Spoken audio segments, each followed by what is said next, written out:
Baik, Assalamualaikum warahmatullahi wabarakatuh. Waalaikumsalam warahmatullahi wabarakatuh. Kami dari mahasiswa Ilmu Komunikasi Universitas Hasanuddin semester 3 angkatan 2019. Puji syukur kehadirat Allah Subhanahu wa taala atas berkat rahmat dan limpahannya sehingga kita bisa memulai diskusi online atau webinar mengenai konsep public relation yang digagaskan oleh Walter Lippmann. Sebelum memulai diskusi, ada baiknya jika kita memperkenalkan diri satu persatu. Untuk itu dipersilahkan. Ya, baik. Nama saya Citra Suci Ramadhani Amritsjar, NIM E0211911079.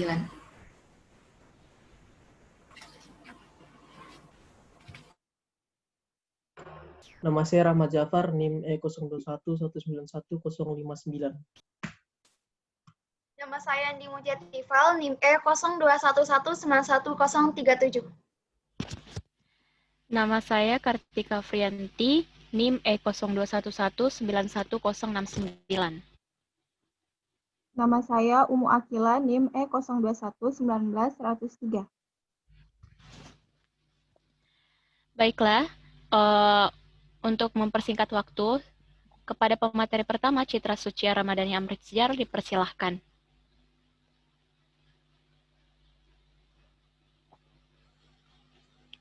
Citra Suci. Ya, maaf, saya lupa unmute. Oke, tentang opini publik. Penjelasan tentang opini publik sudah ada dalam buku yang berjudul Public Opinion, ditulis oleh Walter Lippmann. Jadi di dalam buku itu, konsep dasar opini publik sangat dipengaruhi oleh sebuah alegori atau perumpamaan yang dibuat oleh seorang filsuf terkenal, yaitu Plato, dari bukunya yang berjudul Republik. Alegori itu disebut sebagai Presence in the Cave atau Plato's Cave. Jadi mungkin saya ceritakan kembali sedikit tentang alegori Presence in the Cave itu. Jadi di dalam sebuah gua terdapat beberapa tawanan yang sudah lama tinggal di sana dari lahir. Kepala, tangan, dan kaki mereka diikat dengan posisi menghadap ke dinding gua, sehingga para tawanan tidak dapat bergerak bebas, dan pandangan mereka pun hanya ke arah dinding itu saja. Lalu di belakang mereka terdapat api unggun yang besar. Ketika ada orang ataupun binatang yang lewat, maka para tawanan hanya akan melihat bayangan yang terpantul pada dinding yang berada di hadapan mereka. Lalu setiap kali ada orang atau binatang yang bersuara, para tahanan hanya dapat mendapat gema. Mereka tidak bisa mendengar aslinya, jadi mereka cuma bisa mendengar gemaan suara. Lalu karena seumur hidup para tawanan hanya dapat melihat pantulan di dinding, para tawanan pun berpikir bahwa bayangan dan gema tersebut merupakan sebuah kenyataan yang sebenarnya. Mereka tidak menyadari bahwa semua itu hanya sekedar pantulan dari benda yang berada di belakang mereka. Lalu diceritakan lagi di alegorinya, akan tetapi ada dilepaskan salah satu tahanan dan dibawa keluar dari gua. Lalu saat ada di luar, dia pun merasa silau, belum terbiasa melihat keadaan di luar. Butuh waktu untuk menyesuaikan mata dan badannya, karena kan dia sudah lama di gua, tiba-tiba dibawa keluar. Kemudian lama-kelamaan pun dia mulai beradaptasi. Lalu dia menyadari bahwa beginilah bentuk manusia, beginilah bentuk hewan yang dia cuma bisa lihat pantulannya sebelumnya. Ternyata beginilah suaranya, beginilah bentuknya, warnanya. Lalu kemudian ia pun menyadari bahwa ada kenyataan yang melampaui bayangannya dalam gua. Dan hal ini pun membuat pengetahuannya bertambah. Lalu dia pun berniat untuk kembali ke dalam gua dan menceritakan kembali kepada teman-temannya yang masih ada di dalam. Tapi respon apa yang dia dapat? Dia malah tidak dipercaya oleh teman-temannya yang lain. Teman-teman yang lain malah malah menganggapnya berbohong, berilusi, bahkan menyebutnya gila. Dan mereka lebih memilih untuk percaya apa yang selama ini mereka lihat. Nah, lalu bagaimana alegori itu bisa menggambarkan opini publik? Jadi sebenarnya dari perumpamaan itu kita bisa mengambil inti cerita, yaitu the world outside and the cave inside. The world outside and inside cave, in the cave. Jadi dunia luar dan di dalam gua. Dunia luar itu yang disebut realita atau fenomena yang sebenarnya.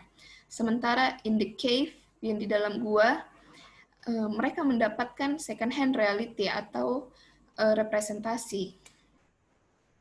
Dan orang yang tadi sempat keluar lalu masuk lagi untuk menjelaskan ke teman-temannya, dia berperan sebagai media massa. Dan yang masih ada di dalam penjaranya itu, mereka lah publik. Jadi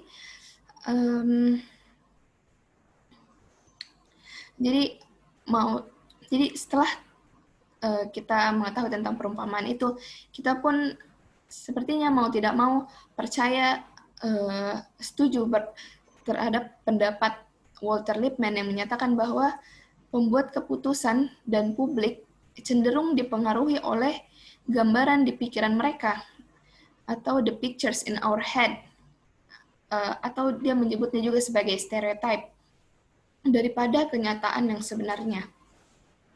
Dan mungkin juga itulah kenapa pada tahun 1925 Lippmann kembali menerbitkan sebuah buku yang berjudul The Phantom Public. Itu sih mungkin. Ya, baik. Terima kasih penjelasan yang dipaparkan oleh Citra Suci. Mungkin ada teman-teman yang masih kurang jelas atau belum dipahami. Mungkin bisa bertanya. Halo. Apakah ada teman-teman yang ingin mengajukan pertanyaan? Ya, saya ingin bertanya. Dipersilahkan.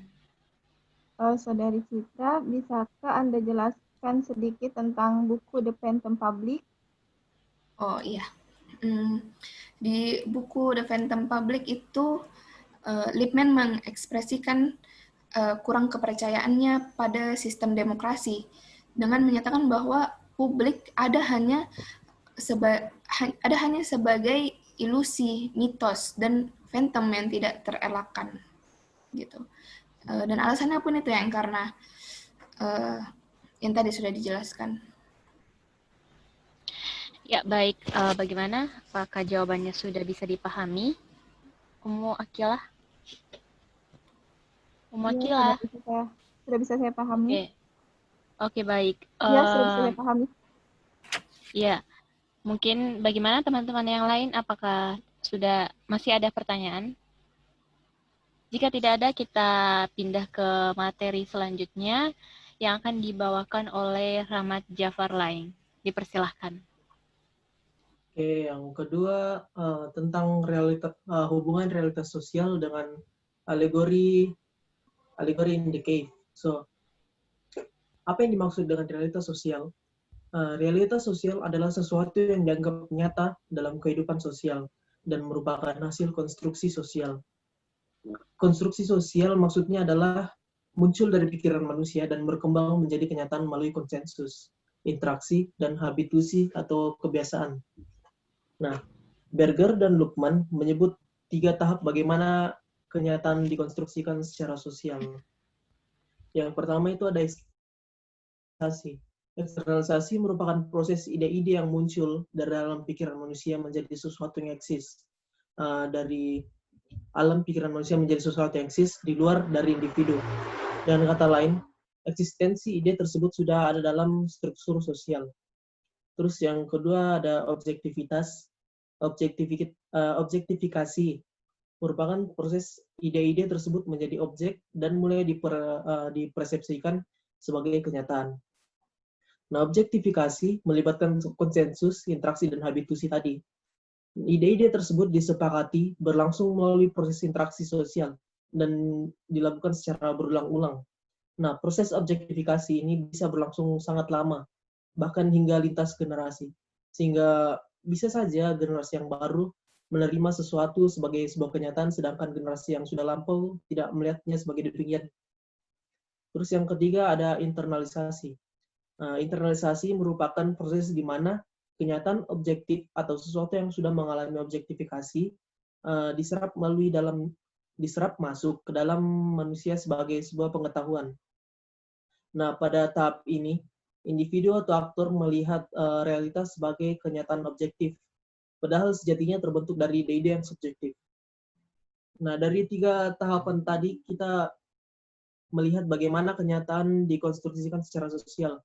Kita bisa melihat realitas sosial sebenarnya tidak murni objektif, melainkan melibatkan unsur-unsur subjektif seperti ide, persepsi, dan opini.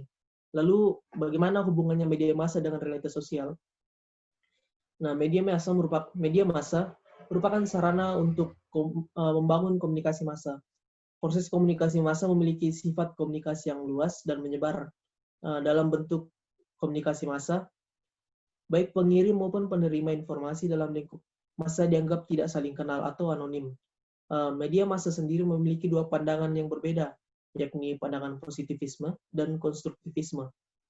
Dalam pandangan positivisme, media massa memiliki fungsi sebagai alat penyalur pesan. Media massa adalah sarana di mana informasi disebarkan informasi disebarkan oleh komunikator, dalam hal ini jurnalis atau wartawan, kepada masyarakat luas. Nah, media massa dipandang sebagai alat yang netral dengan tugas utamanya menyalurkan pesan. Sedangkan dalam pandangan konstruktivisme, media tidak hanya memiliki peran sebagai penyalur pesan, melainkan sebagai subjek dalam konstruksi sosial yang memiliki pandangan sendiri dan keberpihakan. Media massa merupakan aktor konstruksi sosial yang mendefinisikan realitas. Berita yang dibaca dari media massa tidak hanya memberikan realitas sosial, melainkan juga menunjukkan konstruksi sosial dari media tersebut. Media massa membentuk realitas sosial lewat pemberitahuan yang dilakukannya. Nah, media massa secara aktif membentuk realitas sosial dengan mengambil framing dari suatu kejadian untuk diberitakan kepada masyarakat. Media juga tidak memiliki peran memilih peristiwa dari sumber berita, namun juga mendefinisikan peristiwa dari sumber berita menurut media massa tersebut. Hal ini saya rasa cukup sejalan dengan konsep alegori in the cave. Kenapa? Karena media massa mempunyai kemampuan untuk mendefinisikan sebuah peristiwa atau berita, sehingga bisa jadi media massa bisa mengubah sebagian atau keseluruhan peristiwa atau berita tersebut dan diberikan ke masyarakat, hingga terjadi perbedaan pemahaman di masyarakat atas apa yang benar dan apa yang tidak benar. Ya, begitulah pemaparan dari saya.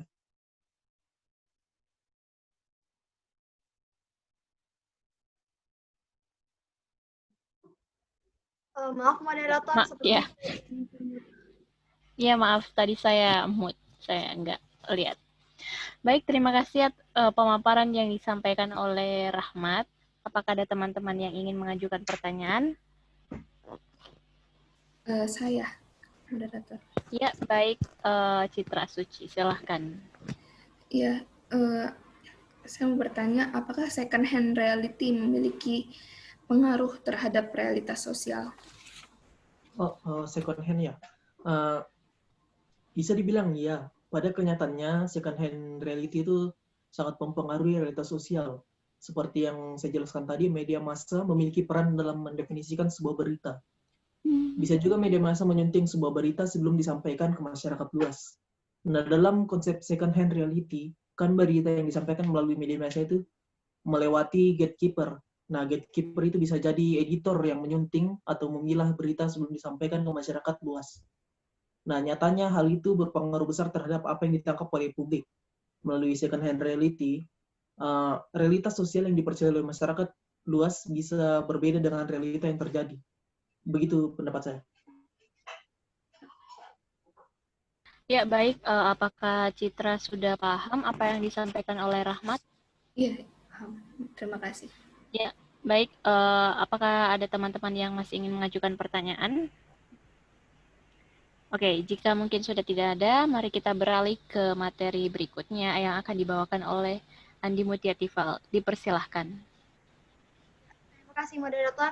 Nah, langsung saja materi yang akan saya bawakan itu mengenai konsep representasi. Sebelumnya saya akan membahas mengenai konsep apa itu representasi. Representasi adalah proses di mana sebuah objek ditangkap oleh indera seseorang, lalu masuk akal, kemudian diproses. Yang hasilnya adalah sebuah konsep atau ide yang dengan bahasa akan diungkapkan atau disampaikan kembali. Nah, saat konsep tersebut keluar dari otak kita dalam bentuk suara, gambar, tulisan, maupun gerak badan, itulah yang disebut membahasakan. Singkatnya, representasi adalah proses memaknai kembali sebuah objek atau fenomena atau realitas yang dimana maknanya itu akan tergantung bagaimana seseorang membahasakannya. Dan realitas representasi seperti inilah yang membuat siapapun bebas untuk mengartikan atau memaknai sebuah realitas. Karena terkadang manusia itu ingin memaknai apa yang mereka mau dan ingin melihat apa yang mereka lihat, mendengar apa yang mereka dengar, dan ingin mengucapkan apa yang mereka ingin ucapkan.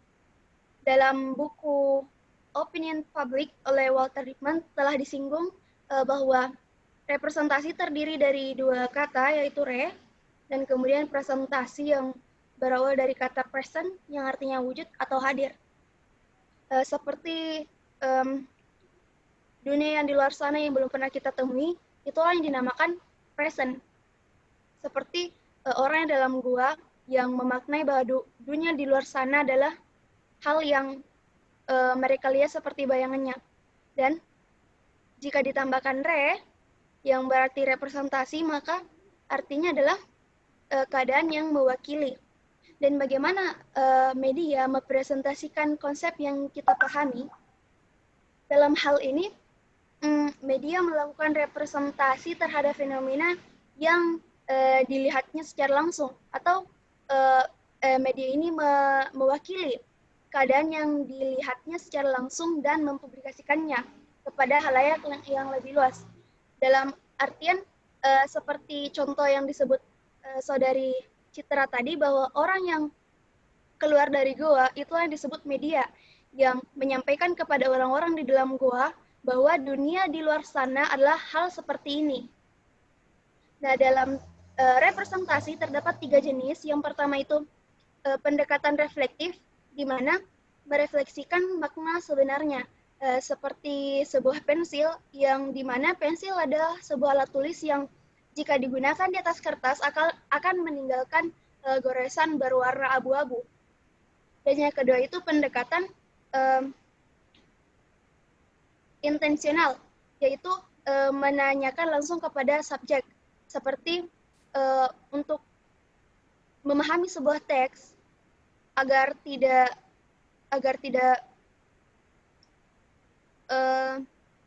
kekeliruan dalam memaknai teks tersebut, maka selebihnya kita harus menanyakan langsung kepada si pembuat, karena si pembuat yang mengetahui betul konteks dari teks tersebut. Dan yang ketiga adalah pendekatan konstruksionis, yaitu memaknai sesuatu dengan konstruksi makna dari bahasa yang digunakannya. Seperti teks tersebut, jika penulisnya atau pembuatnya telah meninggal, maka seseorang dapat memaknai teks tersebut berdasarkan apa yang mereka mengerti. Seperti itu konsep representasi dari saya. Ya, baik. Terima kasih pemaparan yang disampaikan oleh Andi Mutia-Tifal. Mungkin ada teman-teman yang ingin mengajukan pertanyaan. Oke. Kalau tidak ada, mungkin saya yang ingin bertanya. Jadi, Saudari Muti, tolong Ya. didengar. Ya, jadi pertanyaan saya itu, apa yang harus diperhatikan jika seseorang ingin melakukan representasi? Itu dari saya. Ya, hal-hal yang harus diperhatikan ketika seseorang ingin merepresentasi, yaitu ada 3. Yang pertama itu harus menggunakan bahasa yang dapat dimengerti oleh audiens, agar pesan yang ingin disampaikan itu tersampaikan. Dan yang kedua itu cek dan recheck, di mana hal yang kita sampaikan itu bisa menunjukkan kebenaran, bukan sebuah kebohongan. Jadi kita harus mencari betul lebih dalam apa yang akan kita sampaikan. Dan yang ketiga itu penekanan konfirmasi, di mana maksudnya adalah kita harus tahu betul media apa yang akan kita gunakan untuk merepresentasi dan durasinya berapa lama. Jangan sampai kita ingin merepresentasikan sesuatu hal di depan halayak umum secara langsung dan kemudian durasinya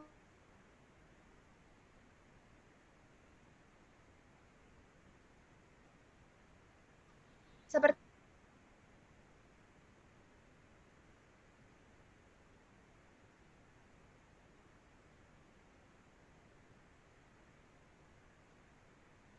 Mungkin saya lanjut ya ke materi saya.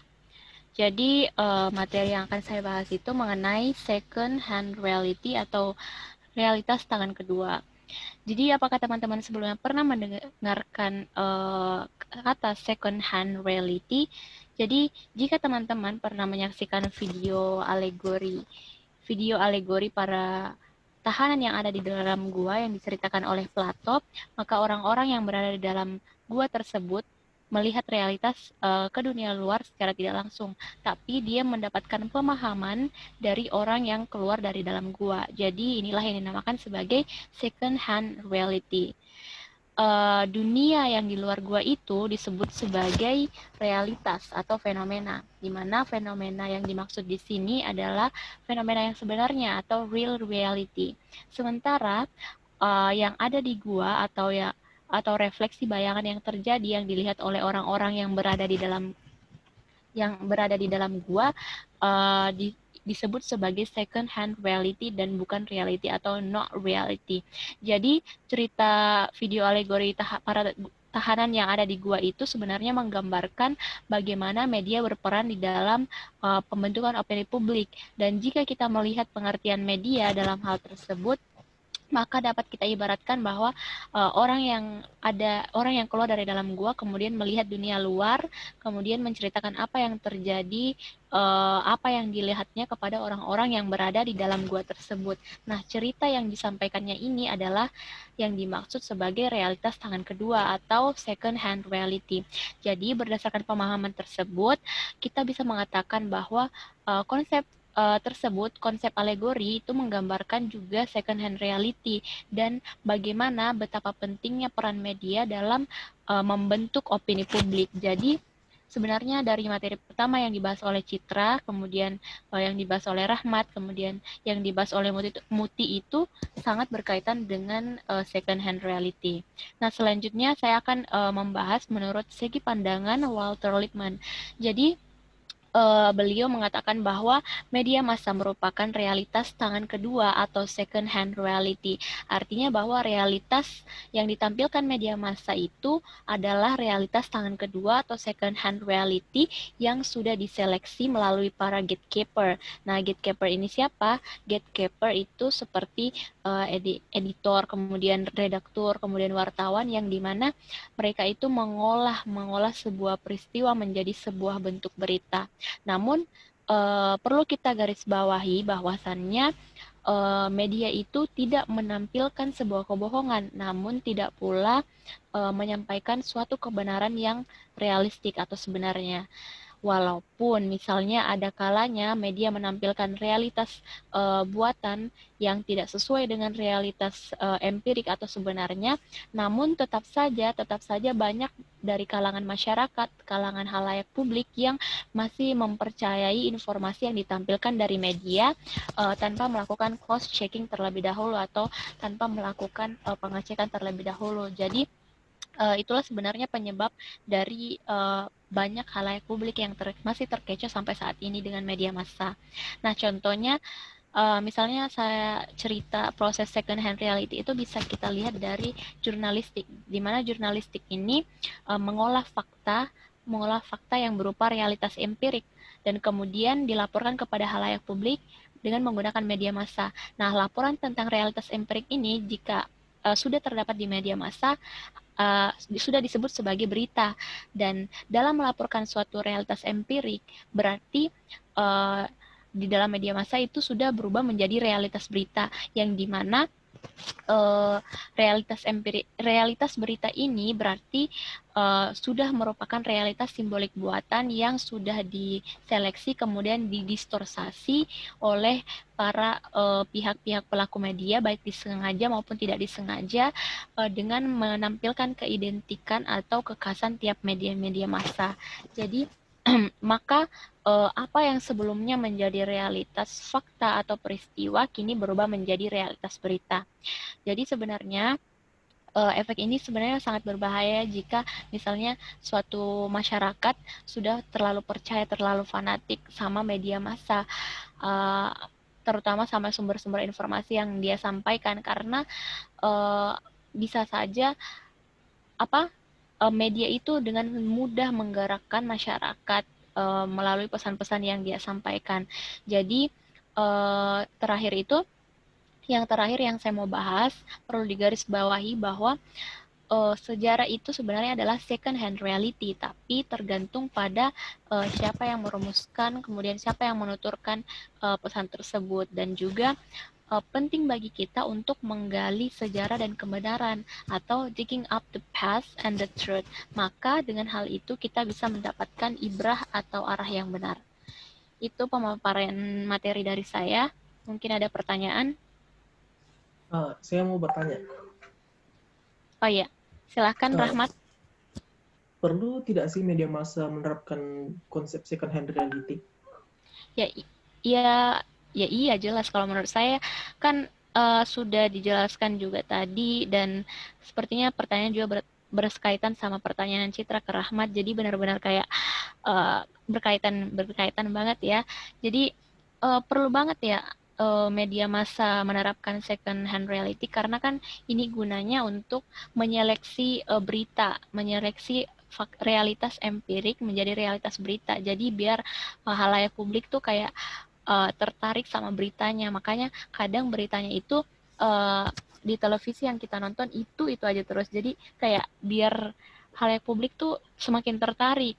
Namun tidak menutup kemungkinan juga bahwa apa yang ditampilkannya itu benar, dan bisa saja itu bukan suatu realitas yang sebenarnya, seperti itu. Bagaimana? Apakah Anda mengerti apa yang saya sampaikan? Rahmat? Ya, paham, Bang. Oke, baik. Selanjutnya, mungkin kita kembali. Mungkin apakah masih ada pertanyaan? Jika tidak, kita akan. Oke, mungkin tidak ada ya. Sekarang kita ke materi yang akan dibahas oleh Akilah. Dipersilahkan. Akilah. Akilah. Akilah.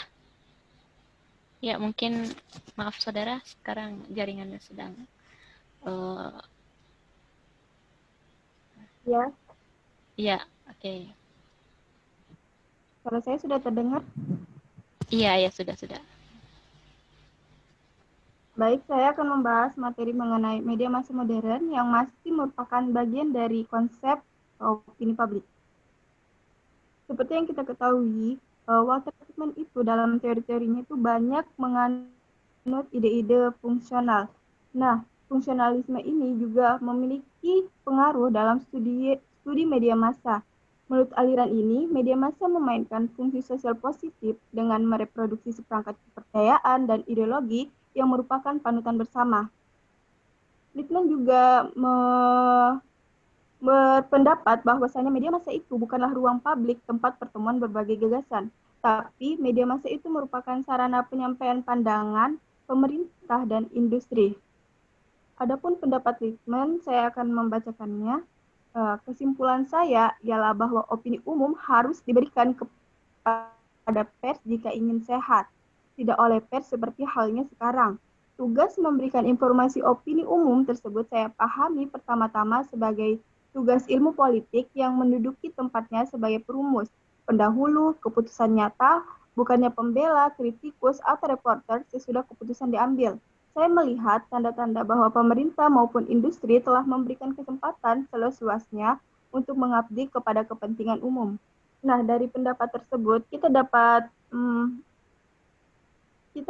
memahami bahwasanya perspektif komunikasi yang digunakan adalah perspektif satu arah. Maksudnya adalah komunikan itu tidak bisa memberikan feedback kepada komunikator. Nah, komunikasi juga bisa merupakan sebuah proses negosiasi gagasan melalui simbol-simbol, melainkan proses penyamaan persepsi komunikan oleh komunikator. Komunikasi juga biasa dipandang sebagai sarana mendominasi. Pandangan ini sejalan dengan pandangan Harold Laswell, yakni The Magic Bullet Theory, yang maksudnya adalah komunikan dipandang sebagai objek pasif yang menerima semua pesan komunikasi. Adapun pendapat Laswell mengenai The Magic Bullet Theory itu, penjelasannya adalah pada tahun 1920-an dan 1930-an, media itu memiliki efek yang sangat kuat, bersifat langsung dan segera terhadap halayak massa. Ia percaya bahwa halayak bersifat pasif dan rapuh. Dengan menggunakan metafora sebagai sebuah referensi, Laswell menjelaskan beberapa asumsi dengan membandingkan media dengan sebuah peluru. Ia menyatakan bahwa pesan media massa seperti peluru yang ditembakkan kepada pikiran halayak massa yang menghantam secara langsung pikiran halayak massa dengan menggunakan pesan-pesan media tersebut. Nah, konsekuensinya adalah dapat mengubah perilaku halayak massa. Mungkin itu yang bisa saya sampaikan. Ya, baik. Terima kasih atas pemaparan yang disampaikan oleh Wakila. Bagaimana teman-teman? Apakah ada yang ingin bertanya? Apakah masih kurang jelas? Saya mau bertanya. Oh ya, oke. Silahkan Adi Mutia Tifal.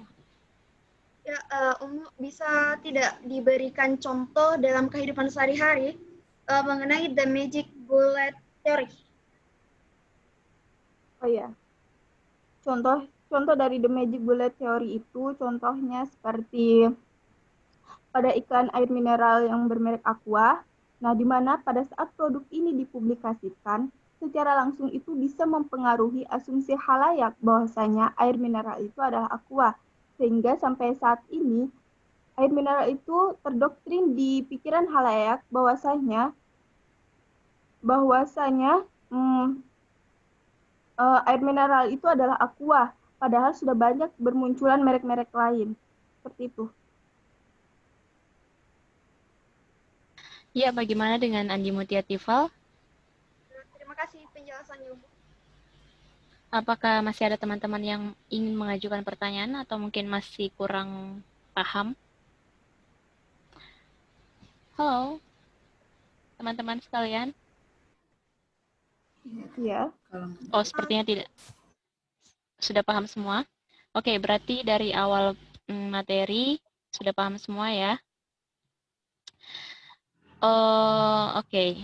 Jadi mungkin dapat disimpulkan bahwa mulai dari konsep alegori of Vision in the Cave itu sangat mempengaruhi konsep dasar opini publik, dan kemudian bagaimana konsep realitas sosial yang dijelaskan oleh Rahmat termasuk dalam konsep opini publik, dan juga konsep representasi yang dibahas oleh Saudari Muti, dan second hand reality yang juga turut dalam pembentukan opini publik, dan terakhir bagaimana media massa modern mengolah opini publik dari halayak masyarakat.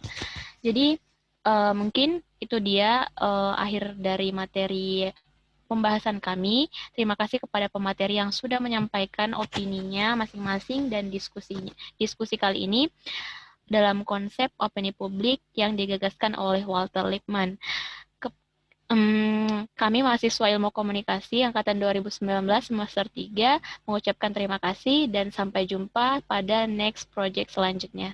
Terima kasih. Wassalamualaikum warahmatullahi wabarakatuh. Waalaikumsalam. Waalaikumsalam warahmatullahi wabarakatuh.